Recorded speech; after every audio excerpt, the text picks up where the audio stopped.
नमस्ते। आज मैं डॉक्टर जयदेव घोष सर का इंटरव्यू लेना जा रहा हूँ। नमस्कार, मेरा नाम डॉक्टर जयदीप घोष है। मैं गुवाहाटी, असम में प्रैक्टिस करता हूँ। आज मैं आप लोगों को टीबी स्पाइन के बारे में बताऊंगा। क्या स्पाइन में टीबी हो सकता है सर? स्पाइन में टीबी काफ़ी कॉमन है। टीबी ऐसा कोई जगह नहीं है बॉडी में जहाँ नहीं हो सकती, सिवाय बाल और नाखून के। तो टीबी आपका स्किन में भी हो सकता है, हाँ, बोन्स में भी हो सकता है आपका। बाकी मतलब जो आते हैं, जीआई ट्रैक्ट है, वहाँ पे भी हो सकता है, ब्रेन में भी हो सकता है। और सबसे जो कॉमन टीबी है वो लंग्स का टीबी है। जो फेफड़े में टीबी होता है उससे लोग खांसते हैं, उससे खांसने पे ब्लड निकल सकता है। तो ये सबसे कॉमन टीबी है। लोगों को टीबी के बारे में जो जितना मालूम है वो लंग्स टीबी के बारे में मालूम है, लेकिन टीबी बाकी सारे अंगों में हो सकती है। और बोन टीबी काफ़ी सीरियस होता है, उसमें स्पाइन टीबी काफ़ी सीरियस होता है। बहुत लोगों को ये मालूम ही नहीं होता है कि उनको स्पाइन में टीबी भी हो सकती है। टीबी स्पाइन में कहाँ हो सकता है सर? देखिए, टीबी स्पाइन सारा एंटर स्पाइन में हो सकता है। आपका ऊपरी भाग में C1 C2 जॉइंट है, मतलब एटलस और एक्सिस, वहाँ पे भी हो सकता है, जो कि काफ़ी सीरियस होता है। फिर आपका जो गर्दन के हड्डी है यानी सर्वाइकल स्पाइन, वहाँ हो सकता है। फिर आपका जो पीठ का हड्डी है वहाँ हो सकता है। कमर का हड्डी लंबर स्पाइन वहाँ हो सकता है। और नीचे सैक्रम यानी जहाँ पर हम बैठते हैं उसमें भी हो सकता है। तो टीबी स्पाइन का, हाँ, स्पाइन का हर जगह में हो सकता है, हर पॉसिबल एरिया में हो सकता है। स्पाइन टीबी क्यों होता है सर? देखिए, स्पाइन टीबी का जो सबसे एक कारण है टीबी का भी, जो भी, या स्पाइन टीबी या बोन टीबी है, कि वो एक्चुअली जो पेशेंट है उसका इम्यूनिटी डाउन हो जाना है।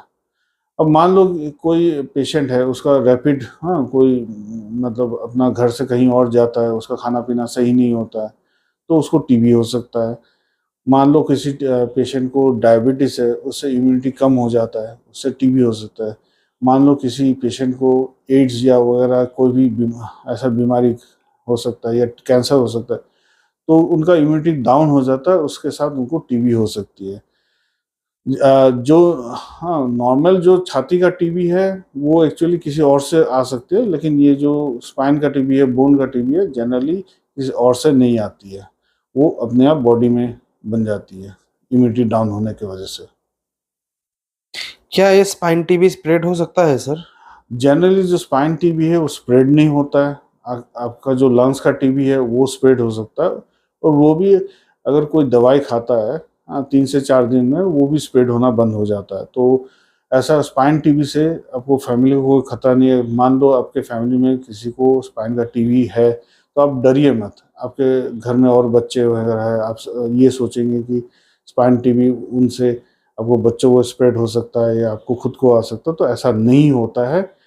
हाँ, जनरली नहीं होता है। तो स्पाइन टीबी छुआछूत का रोग नहीं है, किसी को ऐसा स्प्रेड नहीं होता है। स्पाइन टीबी का क्या ट्रीटमेंट है सर? देखिए, स्पाइन टीबी जो फर्स्ट चीज़ है, स्पाइन टीबी क्या करता है, प्रॉब्लम क्या करता है? स्पाइन टीबी में जो नर्व है, नस है, वो बिल्कुल पास रहते हैं, तो नस में प्रॉब्लम करती है, तो उससे नस खराब हो सकता है। दूसरा चीज़ है, क्या होता है, बोन्स वीक हो जाता है, उसके वजह से वहाँ पर फ्रैक्चर या कुबर्ड, हाँ, जो है काइफोसिस या डिफॉर्मिटी, ये फॉर्मेशन हो सकता है। तो देखिए, स्पाइन टीबी का मेन ट्रीटमेंट जो है वो दवाई है।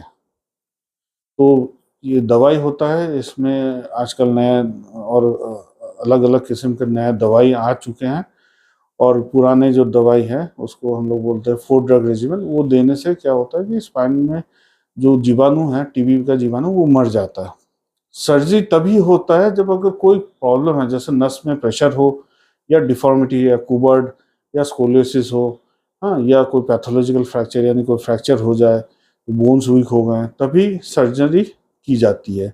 नॉर्मली सर्जरी के साथ भी वो जो, हाँ, जो प्रोसेस है, जो टीबी का दवाई है वो भी चलेगा, जो जनरल इम्यूनिटी बढ़ाने का चीज़ें हैं वो भी चलेगा।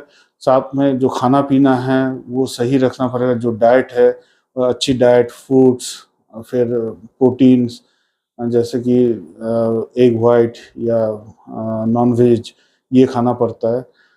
साथ साथ हाँ उनको रेस्ट भी लेना पड़ता है। तो ये जो चीज़ है ये ऑपरेशन के साथ भी कॉमन है, ऑपरेशन विदाउट ऑपरेशन ट्रीटमेंट में भी कॉमन है। तो ये चीज़ दोनों चीज़ें कॉमन है। ऑपरेशन तभी किया जाता है अगर कोई एक्स्ट्रा कोई प्रॉब्लम आ जाता है तो, या आपका ट्रीटमेंट मान लो चल रहा है लेकिन ट्रीटमेंट से ठीक नहीं हो रहा, तो हो सकता है कि आपका रेजिस्टेंट टीबी यानी मल्टी ड्रग रेजिस्टेंट टीबी हो सकता है।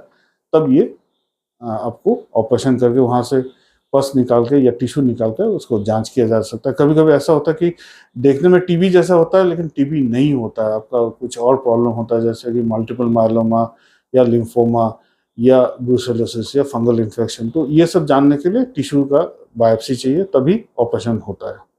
स्पाइन टीबी से बचने का क्या उपाय है सर? देखिए, फर्स्ट एंड फॉरमोस्ट है इम्यूनिटी। मैं बार बार ये बोलता हूँ, इम्यूनिटी, आपका इम्यूनिटी को स्ट्रांग कीजिए। हाँ, इम्यूनिटी स्ट्रांग कैसे होता है? देखो, आपका फर्स्ट चीज़ है रेस्ट। आपको एडिक्वेट स्लीप, रेस्ट वो रखना चाहिए। अगर आप ज़्यादा उससे जितना आपका कैपेसिटी उससे ज़्यादा आप करना जाओगे तो ये इम्यूनिटी डाउन होता है। सेकंड थिंग है डाइट। अगर आपका जो डाइट है प्रॉपर टाइम पे और प्रॉपर मात्रा में और गुड क्वालिटी डाइट मिलता है, जैसे कि आपको फैट्स है एडिक्वेट मिल रहा है, आपको प्रोटीन एडिक्वेट मिल रहा है, आपको बाकी हाँ माइक्रो न्यूट्रिएंट्स विटामिन्स अगर एडिक्वेट में मिलता है और टाइम पे मिलता है। ऐसा कि होता है कि आप काम में जा रहे हो, आप 12 घंटा नहीं खा रहे हो, फिर आप खा रहे हो, तो ये टाइम में भी आपका इम्यूनिटी डाउन हो जाता है। सेकेंड थिंग है जो इम्यूनिटी का दूसरा और कॉजेस है, जैसे कि किसी को डायबिटीज़ है या कोई कैंसर का बीमारी है, कुछ है, तो उसको भी मतलब उस टाइम में हमें याद रखना चाहिए कि इम्यूनिटी डाउन हो सकता है।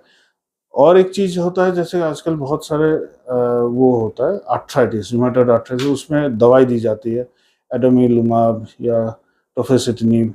ये दवाई से इम्यूनिटी डाउन होती है, और ये दवाई ले रहे हैं तो उनका चांसेस है कि उनको टीबी का बीमारी और टीबी स्पाइन का बीमारी हो सकता है। सर रिसेंटली आपके यूट्यूब पे 150 सब्सक्राइबर हो गया है, आपका व्यूअर्स को क्या बोलना चाहते हो सर?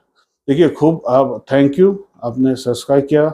मैं आसाम गुवाहाटी से हाँ, मैं ये अपना जो नॉलेज है वो देना चाहता हूँ जनरल पब्लिक को। तो हाँ, वो इन चीज़ों के बारे में जाने। अगर कोई किसी को कोई बीमारी है टीबी स्पाइन में, वो मेरा वीडियो देख सकते हैं, मेरे को कंसल्ट कर सकते हैं। And thank you. मैं चाहता हूँ कि ये और बढ़े, सब्सक्राइबर 1000 तक पहुँचे। Thank you sir. धन्यवाद।